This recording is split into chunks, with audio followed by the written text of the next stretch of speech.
In 2017, Rico, a black African-American walking through Orange County, California, was in need of food. Like the food stops prior, Rico decided to stop at Denny's, a national food chain, to grab something to eat. However, Rico didn't have any money. In fact, Rico didn't have his phone, wallet, backpack, or anything that gives the impression that he was on a trip.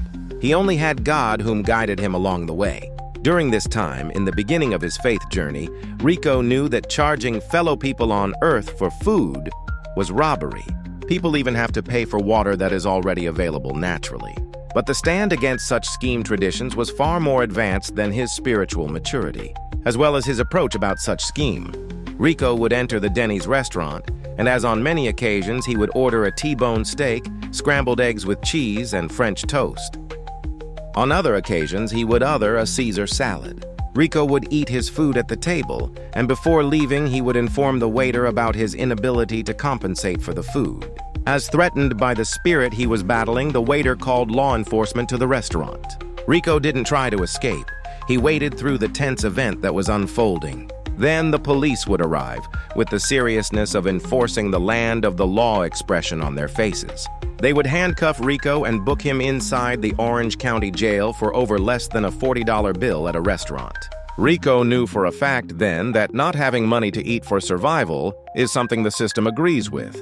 Allowing such charges in court over food shows the priority of power versus humanitarian needs. Rico spent the night in the small local jail and was released the following morning. Rico proceeded back to the same Denny's in order to receive breakfast.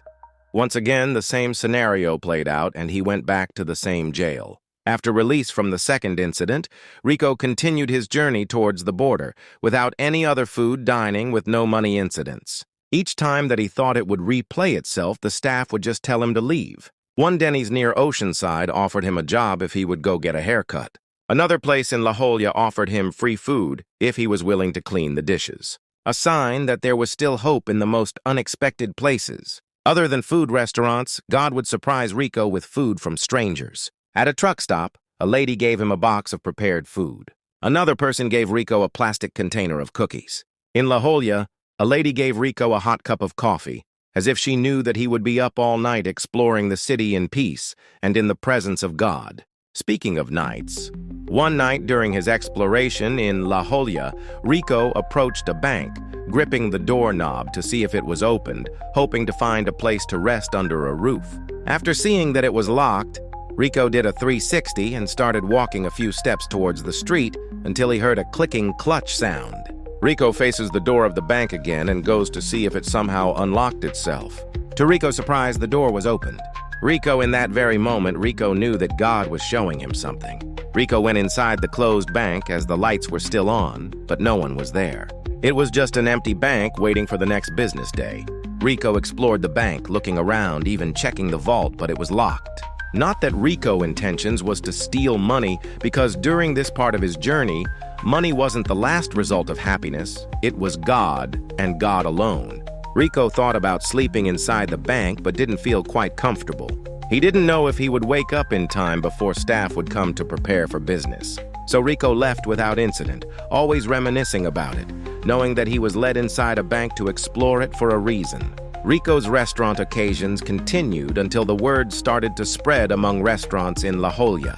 They started declining service to him, aware of his free dining experiences around town. In fact, that was his last dining experiences in La Jolla and the entire year of 2017. Rico reminisces about that experience but tries to not focus on it, specifically La Jolla. Rico knows that God was keeping him along the way and now knows that it was all a part of a bigger piece of the big picture. With these experiences, Rico tries to help those in need without the expectation of compensation. Rico sees the unspoken scheme that we all failed victim to, but now knows who can help us transform into victory. God.